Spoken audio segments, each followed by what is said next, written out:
প্রিয় দর্শক, আসসালামু আলাইকুম ও শুভ সকাল। সিল টিভির প্রতিদিন সকালের অনুষ্ঠান সংবাদ শিরোনাম দেখার সাদর আমন্ত্রণ জানাচ্ছি আমি মাহবুবুল আলম মিলন।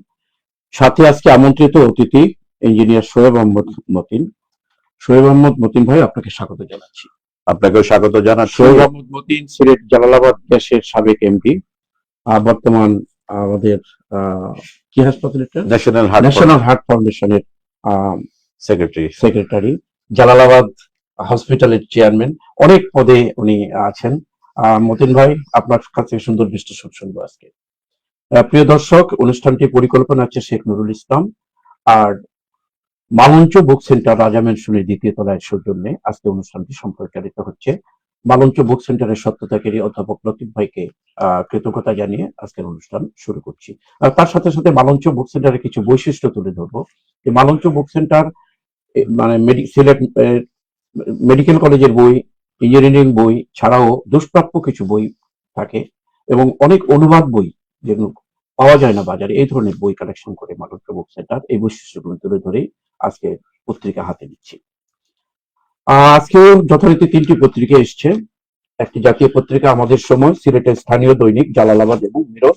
তিনটি পত্রিকা নিয়েই আমি খবর শিরোনাম পড়ব, অতিথির কাছে বিশ্লেষণ শুনবো। আমরা হাতে নিচ্ছি প্রথমে জাতীয় পত্রিকা আমাদের সময়। পত্রিকা পড়ার আগে আজকে দিন তারিখটি জানাচ্ছি। আজ বুধবার 7 জানুয়ারি 2026, 23 পৌষ 1432 বঙ্গাব্দ, 17 রজব 1447 হিজরি। প্রথমে এই খবর, নির্বাচন যেহেতু সামনে, নির্বাচনের খবর দিয়ে শুরু করছি পত্রিকা। আমি সেভাবে অগ্রসর হচ্ছি। প্রার্থীদের কাঠগড়ায় ইসির মাঠ প্রশাসন, অভিযোগ উঠলেও আমলে নেয়নি ইসি। আরো কিছু খবরের কিছু বিশ্লেষণ, ছোট ছোট দিক তুলে ধরা হয়েছে এখানে। দ্বৈত নাগরিকত্ব প্রশ্নে রিটার্নিং কর্মকর্তায় দ্বৈত আচরণের অভিযোগ। মনে হচ্ছে প্রশাসন বিএনপির দিকে ঝুঁকে গেছে, হাসনাত আব্দুল্লাহ। সুষ্ঠু নিরপেক্ষ নির্বাচনের পরিবেশ এখনো সৃষ্টি হয়নি জামাতে ইসলামী। যাদের বিরুদ্ধে অভিযোগ উঠেছে এখনই এখনই ব্যবস্থা নিতে হবে ডক্টর আব্দুল আলিম। নিরপেক্ষ প্রশাসনের মানদণ্ড নির্ধারণ হবে আপিল নিষ্পত্তিতে, জেসমিন টুলি। বেশ কিছু বিশ্লেষকের বিশ্লেষণ করা হয়েছে এখানে। অন্য খবর, গভীর সমুদ্রে গবেষণা ও সমস্যা চিহ্নিতের তাগিদ প্রধান উপদেষ্টা। আবারও রাজনৈতিক খবর, নির্বাচনের খবর। ক্ষোভ অবিশ্বাস্য বাড়ছে 11 দলীয় জোটে, আসন সমঝোতার উদ্যোগ দেখছে না ইসলামী দলগুলো। প্রার্থিতা প্রত্যাহারের তারিখ পর্যন্ত অপেক্ষায় ক্ষুব্ধ নেতারা। আবারও রাজনৈতিক খবর, যুবলীগ নেতা বাপ্পির নির্দেশে খুন, ওসমান হাদি হত্যা, ফয়সাল সহ 17 জনের বিরুদ্ধে চার্জশিট। এখানে ইনকলাব মঞ্চের একটি মিছিলের ছবি এখানে ছাপা হয়েছে। অন্যান্য খবর, আরো সুষ্ঠু নির্বাচনের আশায় পর্যবেক্ষক পাঠাবে সংস্থাটি, অর্থাৎ তারেক রহমানের সঙ্গে ইউ রাষ্ট্রদূতের সাক্ষাতের পরিপ্রেক্ষিতে খবরটি পরিবেশন হয়েছে। ট্রাম্পের কর্মকাণ্ড, আন্তর্জাতিক খবর। বিভক্ত মার্কিনরা ভেনেজুয়েলায় আগ্রাসন। মার্কিনীরা কিন্তু হয়েছে ট্রাম্পের এই আচরণ। পোস্টাল ব্যালটে ভোট দেবেন 15 লক্ষাধিক নাগরিক। এবারই বোধহয় এরকম এটা প্রথম চালু হচ্ছে বাংলাদেশে। এলপিজির ঘাটতি নেই, কারসাজির কারণে সংকট, জ্বালানি উপদেষ্টা। জালালাবাদ গ্যাসের সাবেক এমডি সাহেব গ্যাস নিয়ে কথা আসছে, বিশ্লেষণে শুনবো আপনার কাছ থেকে আমরা। বাংলাদেশ ভারত সম্পর্কের বরফ বলছে না মুস্তাফিজুর ইস্যুতে। ভারতীয় বোর্ডে আলোচনা ছাড়াই বাদ দেওয়ার অভিযোগ। মাত্র 48 ঘন্টায় 10 লাখ ফলোয়ার কমছে কেকেআরের। গুম কাণ্ডে উচ্চপদস্থ অনেক কর্মকর্তা প্রত্যক্ষ ও পরোক্ষভাবে জড়িত। ব্রিগেডিয়ার আজমির গুমের অনুমোদন দেন লেফটেন্যান্ট জেনারেল আকবর। নাগরিক উদ্যোগে গুরুত্ব না দিলে পালাতে হবে, দেবপ্রিয় ভট্টাচার্য অর্থনীতিবিদ। যশোর নির্বাচনে ভোট করেছে 66%। যশোর নির্বাচনটা নিয়ে এখনো কোনো ফল এখানে আসেনি, আমরা মিডিয়ায় দেখেছি এটা। ওইটুকু খবরটাই আপনারা জানেন, আমরা তো জেনেছি। বাড়ির ফটকে ব্যবসায়ী কুপিয়ে হত্যা, আইন শৃঙ্খলার অবনতির আরেকটি উদাহরণ। এই ছিল মোটামুটি আমাদের সময়ের প্রথম পাতার শীর্ষ খবরগুলো। আমি শেষ পৃষ্ঠায় আসছি আজকের জাতীয় পত্রিকা আমাদের সময়ের। লুটের অস্ত্র, সুষ্ঠু ভোটের পথে বড় অন্তরায়। নির্বাচনের দিন যত ঘনিয়ে আসছে অবৈধ অস্ত্রের ব্যবহার তত বাড়ছে। এখনো উদ্ধারের বাহিরে 1363 লণ্ঠিত অস্ত্র। নির্বাচনের আরো অন্যান্য খবর, ডক্টর তাহেরের চেয়ে আয় 4 গুণ বেশি, হলফনামায় যেটা পাওয়া গেছে, স্ত্রীর আয় 4 গুণ বেশি। নিঃস্ব দাবি করা শাহজাহান চৌধুরীর 2 কোটি টাকার সম্পদ, হলফনামায় নিঃস্ব দাবি, পরবর্তীতে 2 কোটি টাকার সম্পদ পাওয়া গেছে। জাইনুলের স্ত্রীর নগদ অর্থ রয়েছে 9 লাখ টাকা, বিএনপির নেতা অ্যাডভোকেট জলিলের কথা বলা হয়েছে। এনসিপির নেতা সার্জিসের হাতে আছে 3 লাখ টাকা, নেই বাড়ি গাড়ি। রাউজানে 16 মাসে 19 খুনের খবর। ধরিত্রী রক্ষায় স্বপ্নযাত্রা নাজমুন নাহারের, একটি ভালো খবর।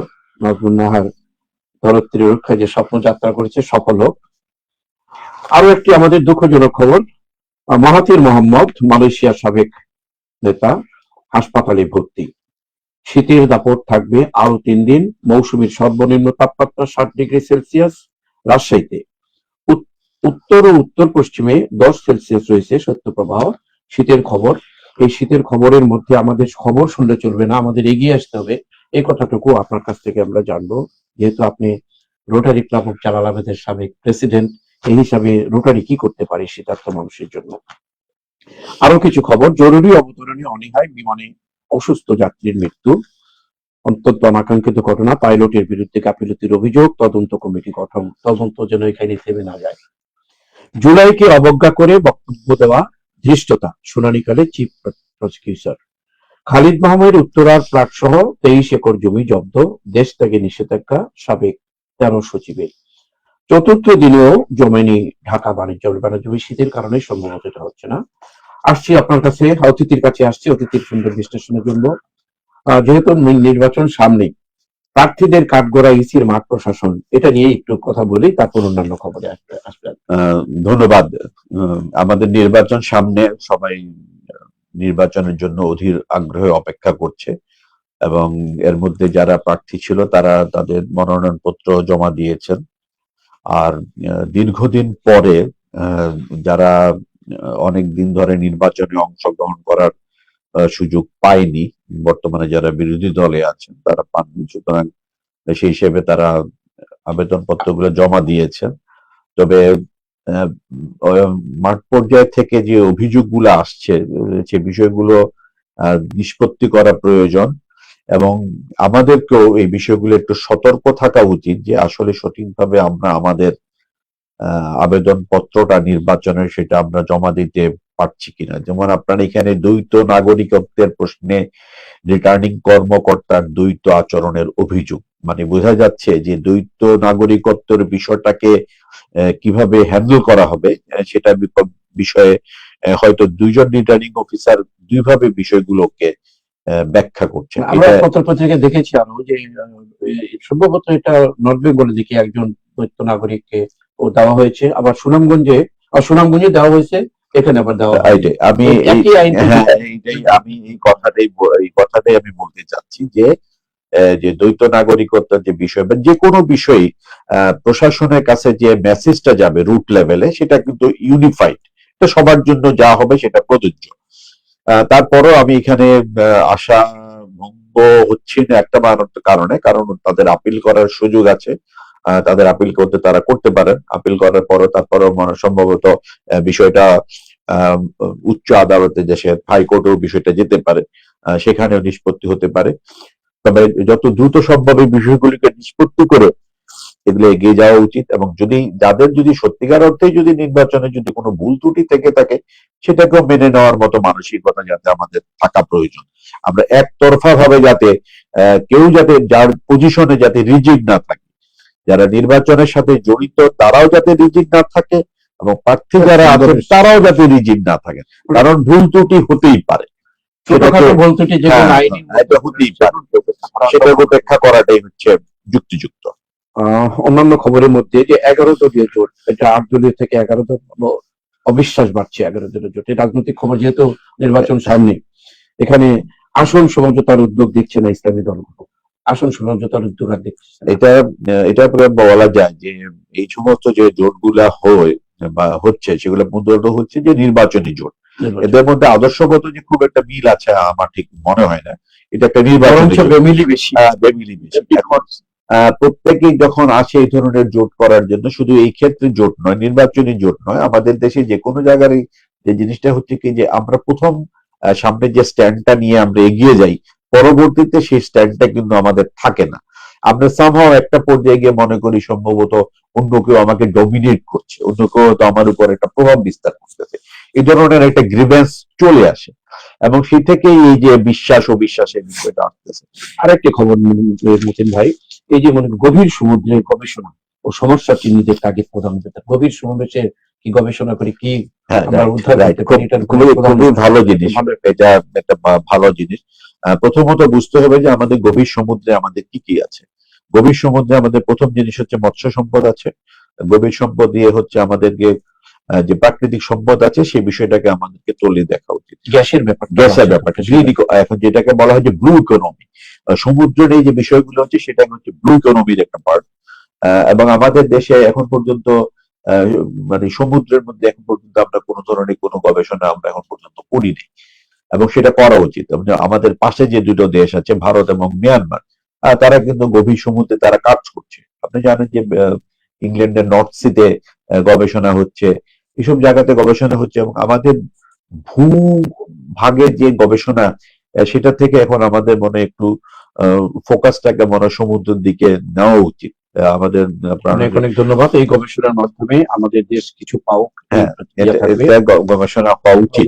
একটা আন্তর্জাতিক খবর, এটা যেহেতু খবরে আসছে, ট্রাম্পের কর্মকাণ্ডে বিভক্ত মার্কিনিরা ভেনেজুয়েলার প্রেসিডেন্ট, পরবর্তীতে এই প্রতিক্রিয়া। এটা স্বাভাবিক যে ভেনেজুয়েলাকে সাথে মার্কিন যুক্তরাষ্ট্রের যে আচরণ সেটা অবশ্যই নিন্দনীয়। এভাবে এবং শোনা যাচ্ছে আরো নাকি কোনো আরো কিছু দেশ, আরো 5টা দেশ, আমরা যতটুকু পত্র পত্রিকায় দেখেছি যে আমেরিকার হিট লিস্টে আরো 5টা দেশ আছে। তো সেই 5টা দেশ কারা সেটা আমরা জানি না। তবে মার্কিন যুক্তরাষ্ট্রের জনগণ অবশ্যই অত্যন্ত সচেতন মানুষ, কারণ তাদের টাকা দিয়েই সরকার চলে এবং তারা জনগণের টাকা দিয়ে জনগণের টাকায় চলে এবং সেক্ষেত্রে একটা দেশের প্রেসিডেন্টকে তুলে আনা এটা স্বাভাবিকভাবেই তাদের মধ্যে একটা বিভক্তি। আমরা ওইটা আসলে আমরা সাধারণ জনগণও নিন্দা জানানোর। আরেকটি খবর শেষ করবো, বাড়ির ফটোকে ব্যবসায়ীদের কুপিয়ে করতে আইন শৃঙ্খলার ব্যাপার, আইন শৃঙ্খলা পরিস্থিতি আপনি যেটা আগেও যেটা পড়েছেন যে অস্ত্র উদ্ধারের যে ব্যাপারটা, সুতরাং সেখানের সাথে এই বিষয়গুলো জড়িত এবং নির্বাচন যেহেতু সামনে আসছে সেই বিষয়গুলোকে আসলে আমাদের অ্যাড্রেস করা উচিত। জাতীয় পত্রিকা শেষ করবো, ক্রিসিলের দিকে দুই একটি খবরের বিশ্লেষণ খবর করি শেষ করবো, যে ধরিত্রী রক্ষায় স্বপ্নযাত্রা, এই একটা খবরের একটু বিশ্লেষণ করে আমরা এটা হচ্ছে যে পৃথিবীকে আমাদেরকে পৃথিবীর মতো করে বাস দিতে হবে। পৃথিবী তার নিজস্ব একটা ডাইমেনশন আছে, তার নিজস্ব একটা গতি আছে। এই যে আজকে যে আমরা যে বৃক্ষ নিধন করে যাচ্ছি, তার ফলশ্রুতিতে কি হচ্ছে? বর্ষা, বন্যা, শীত, এই যে আজকে যে শীতের তীব্রতা, আজকে শুধু আমাদের দেশে নয়, পৃথিবীর বিভিন্ন দেশে দেখা যাচ্ছে যে ব্যাপক শীত পড়তেছে। আমাদের এখানে যে শীত তা না, সবখানে হচ্ছে, মানে বোঝা যাচ্ছে একটা পরিবেশের মধ্যে একটা ছিল কিন্তু এখন মাত্রাটা বেড়ে যাচ্ছে। একটু আমি আপনার সাথে দ্বিমত করি। এক সময় 2018 সালে সম্ভবত 2.6 কিন্তু নেমে আসছিল শ্রীমঙ্গলে, রাইট? এই হিসাবে কিন্তু এখনো বলা যায় ঠিকই আছে। তারপরেও তাপমাত্রা, জলবায়ুর অভাবে কিন্তু বিভিন্ন বিপর্যয় হচ্ছে না। এইদিকে এটা ধরিত্রী রক্ষার জন্য আসলে আমাদের প্রত্যেকটা মানুষকে যার যার অবস্থান থেকে এটা নিয়ে কাজ করা উচিত। এবং সব একটা কথা বলবো যে অন্তত আমরা বসে যাতে জনে যদি 3টা করে গাছও লাগাই, তাহলেও কিন্তু পৃথিবীর যে ইকোলজিক্যাল ব্যালেন্স সেটা মনে হয় আমরা মেনটেন করতে পারবো। আমি আপনার মাধ্যমে মেসেজটা দিতে চাই যে আপনার অন্তত বছরে যদি জন্মের 3টা করে গাছ লাগাই, তাহলে আপনি চিন্তা করেন বাংলাদেশের জনগণ হচ্ছে প্রায় 18 কোটি, তাহলে 18 কোটি 54 কোটি গাছ লাগানো হবে 1 বছরের মধ্যে। অনেক অনেক ধন্যবাদ, সুন্দর একটি পরিসংখ্যান আপনি মেসেজ দিচ্ছেন। আশা করি এইভাবে এগিয়ে যাবে দেশ। আমি আসছি এখন সিলেটের স্থানীয় পত্রিকা দুটি এখনো আছে। জালালাবাদ প্রথমে নিচ্ছে হাতে, দৈনিক জালালাবাদ। আবারও ভোটের খবর, ফল পাল্টে দিতে পারে পোস্টাল ভোট। ভোটার 15,33,000, আসন ভেদে 16,000, সিলেট 1 আসনেই 12,458 জনের নিবন্ধন। এই ছিল পোস্টাল ভোটের একটি হাল হকিকত। 2 দিনে ইসিতে 164টি আপিল, সিলেট অঞ্চলে 8টি। আবার শীতের কথা, পৌষের শীতে কাঁপছে দেশ, তাপমাত্রা নামলো 7 ডিগ্রিতে। রাষ্ট্রযন্ত্র জুলাইয়ের বিরুদ্ধে অবস্থান নিয়েছে হাসনাত, এনসিপির নেতা। সাবেক কাউন্সিলর বাপ্পির নির্দেশে ওসমান হাদী হত্যা, ফয়সাল সহ 17 জনের বিরুদ্ধে চার্জশিট। ছাত্রদলের কর্মকাণ্ডে বিতর্কিত যশোর নির্বাচন, বিরোধী প্যানেলের লোকজনের হেনস্থা, ভোটার স্লিপের বিপরীত অংশে ছাত্রদলের প্যানেল। আগামী নির্বাচনে পর্যবেক্ষক পাঠাবে না জাতিসংঘ, এটা একটু ব্যতিক্রমধর্মী আরেকটি খবর। কষ্টে চলা মানুষের উপর চাপ আরো বাড়ছে। আবার শিক্ষার খবর আসছে, এইচএসসি পরীক্ষায় ফরম পূরণ 11 মার্চ। আর পাশাপাশি আরেকটি খবর যে এখনো কিন্তু পুরো 7ম শ্রেণীর বই এখনো আসেনি। এটা কিন্তু একটা অন্যরকম একটা দিক, কোনো বই এখনো 7ম শ্রেণীর এখনো আসে। সিলেটে নির্বাচন সমন্বয় অভিযোগ গ্রহণে ইসির কর্মকর্তা নিয়োগ, শেষ পৃষ্ঠায় আসে। জালালাবাদের শেষ পৃষ্ঠায় যে খবরগুলো দেওয়া হয়েছে, রিটার্নিং কর্মকর্তার বিরুদ্ধে পক্ষপাতের অভিযোগ এনসিপি প্রার্থী, যেটা একটু আগে আপনি বিশ্লেষণ করেছেন জাতীয় পত্রিকায়। শ্রীমঙ্গলে 1 বছরে 67টি বন্যপ্রাণী উদ্ধার। সিলেট প্রেস ক্লাবে নেতৃবৃন্দের সঙ্গে ইসলামী ব্যাংক কর্মকর্তাদের সৌজন্য সাক্ষাৎ। আরো খবর, সিলেটে ইনকলাব মঞ্চের মার্চ ফর ইনসাফ কর্মসূচি। নগরীর বিভিন্ন এলাকায় বিদ্যুৎ থাকবে না। আজ এই ধরনের খবর কিন্তু প্রায়ই আসছে, বিদ্যুতের একটা রুটিন মাফিক কাজ করছে আর কি। এবার পাইপ গান ও পেট্রোল বোমা উদ্ধার করলো র্যাব। সিলেটে সমষ্টির এফজিডি সভা। প্রাথমিক শিক্ষক নিয়োগ পরীক্ষা শুক্রবার, পরিবর্তন হলো সময়। এই ছিল মোটামুটি। আর একটি খবর, একটু চোরাই পণ্য আটক, 2 নারী কারাগারে। কদমতলী থেকে ভারতীয় চোরাপণ্য, 2টি চোরাপণ্য খবর আমরা পরিবেশন করি। আজকে খবরটা পড়া শেষ করছি। জালাল আমাদের আসছে আপনার কাছে খবর বিশ্লেষণের জন্য। এই যে একটা কথা, ফল পাল্টে দিতে পারে পোস্টাল ভোট, এই ব্যাপারে একটা কথা। এটা পোস্টাল ব্যালটটা আমাদের দেশের জন্য সম্পূর্ণ নতুন একটা ধারণা, এবং আমাদের যারা প্রবাসী আছে, দীর্ঘ বাংলাদেশে প্রায় 1.5 কোটি প্রবাসী দেশের বাইরে আছেন, সুতরাং তাদেরকে এই যে বাংলাদেশের ভোট যোগ্যর সাথে তাদেরকে যে সম্পৃক্ত করা হয়েছে, এটা একটা অত্যন্ত ভালো উদ্যোগ। আমি ব্যক্তিগতভাবে এটাকে সমর্থন করি, যেটা হওয়া দরকার। এটা যেন সবসময় চালু থাকে, কারণ পৃথিবীর আরো অনেক দেশে এই ধরনের পোস্টাল ব্যালটের ব্যবস্থা আছে। সুতরাং এখানে এটা থাকা, আমরা এটাকে একটা আশঙ্কার কথা না, খবরের কথা বলা হলো, পাল্টে দিতে পারে পোস্টাল ভোট। একটা পাল্টে দিতে পারে পোস্টাল ব্যালট যে ভোটের ফলাফল, এই কথাটার সাথে আসলে ভোটের রেজাল্ট বিষয়টাই হচ্ছে এমন একটা জিনিস যে কোনো একটা হাইপ এই যে কোনো মুহূর্তে সৃষ্টি হতে পারে। ইভেন আগের দিন রাত পর্যন্ত যে সিদ্ধান্ত থাকে সেটা পরের সকালে যেতে পারে। সুতরাং এই যে একটা পোস্টাল ব্যালট একটাকে আমরা যদি আইডেন্টিফাই করি যে না এইটা পাল্টে দিতে পারে, এই পয়েন্টের সাথে আমি আসলে সম্পূর্ণভাবে অনেক ধন্যবাদ। আগামী একটা কথা, যে পর্যবেক্ষক পাঠাচ্ছে না জাতিসংঘ, এই ব্যাপারে কি বলবো? এটা পর্যবেক্ষক আসলে জাতিসংঘ আমার জানা মতো সবসময় তারা পাঠায়, কিন্তু কেন তারা এই বছর পাঠাচ্ছে না সে বিষয়টা আমি অতটা না। তবে আমার মনে হয় আমাদের যে পররাষ্ট্র মন্ত্রণালয়ে যারা আছেন কনসার্ন ডেস্ক, তারা নিশ্চয়ই বিষয়টাকে গুরুত্ব নিয়ে জাতিসংঘের সাথে একটা বিষয় যোগাযোগ তারা রক্ষা করছে। শীতের কথা আপনি বলেছেন, আবার এখানে আসছে পত্রিকায়, পৌষের শীতে কাঁপছে দেশ, তাপমাত্রা নামলো 7 ডিগ্রিতে। যে রোটারিয়ান সাবেক পাঁচ প্রেসিডেন্ট, সাবেক আর পাঁচ একই তো, 5 প্রেসিডেন্ট রোটারিয়ান জালালাবাদ, এই আত্মমানবতা সেবার সংগঠনের একজন পুরোধর নেতা ছিলেন আপনি, এখনো আছেন। আপনার মেসেজ কি থাকবে এটা ব্যাপারে? শীতের ক্ষেত্রে আমার মেসেজ 3টা মেসেজ থাকবে। প্রথম জিনিস হচ্ছে যে একেবারে ইনস্ট্যান্ট যে জিনিসটা দরকার, সেই জিনিসটা হচ্ছে শীতের মধ্যে শীত বস্ত্র বিতরণ করা। যারা এই ধরনের মহতি সংগঠন, আপনি জালালাবাদ রোটারি কথা বলেছেন, রোটারি আন্দোলনের পক্ষ থেকে কিছুটা উদ্যোগ নিয়েছে, আমাদের ক্লাবের পক্ষ থেকে উদ্যোগ নেওয়া হয়েছে, এবং আমরা আমাদের সামর্থ্য অনুযায়ী আমরা ডিস্ট্রিবিউশন করে যাচ্ছি। তবে 2টা জিনিসকে আমি একটু অ্যাড্রেস করবো। সেটা জিনিস হচ্ছে এই শীতের সময় মানুষ কিন্তু আমাদের গ্রাম দেশে আগুন পোহাতে যায়। এখন কিন্তু খড় উঠেছে, খড়ের গাদা আছে, এবং সেখানে আগুন দেওয়ার একটা প্রবণতা থাকে, আগুন পোহানোর একটা প্রবণতা থাকে, এবং এই আগুন পোহানো থেকে কিন্তু মারাত্মক দুর্ঘটনাও ঘটতে পারে। সুন্দর একটি। সুতরাং এই বিষয়টাকে আমাদের অবশ্যই মাথায় রাখতে হবে যে শীত পোহানোর নাম দিয়ে এই আগুনের কাছে গিয়ে আমরা যাতে দুর্ঘটনার শিকার না হই। অনেক এটাই হচ্ছে ধন্যবাদ। আমার একমাত্র মেসেজ অ্যাবাউট শীত। আর শীত বস্ত্র বিতরণের জন্য অবশ্যই আমি উদাত্ত আহ্বান জানাবো সবাইকে যার যার অবস্থান থেকে শীত বস্ত্র বিতরণের উদ্যোগ যে নেওয়া। ওই যে বন্য প্রাণীর উদ্ধার শ্রীমঙ্গলে 1 বছরে 67টি, এই বন্য প্রাণী কেমন করে এটা ইয়ে করায়? শ্রীমঙ্গলের আশেপাশে তো এখানে যে লাউয়াছড়া এখানে ফরেস্ট আছে, তারপরে সম্ভবত এখানে সাতছড়ি জাতীয় উদ্যান আছে, এভাবে উদ্ধার করা হচ্ছে। এটা একটা ভালো উদ্যোগ। এটা যে আমাদের কনসার্ন যারা আছেন তারা বিষয়ে যে কাজ উদ্ধার হচ্ছে ঠিক আছে, কিন্তু এগুলো বের হচ্ছে কিরকম করে? এই জিনিসটা তো আসলে আমাদের গুলো তো ক্লোজ জঙ্গল না, এগুলো তো হচ্ছে ওপেন। কারণ আপনি দেখেন যে কোনোখানেই কিন্তু কোনো ধরনের কোনো ফেন্সিং নেই।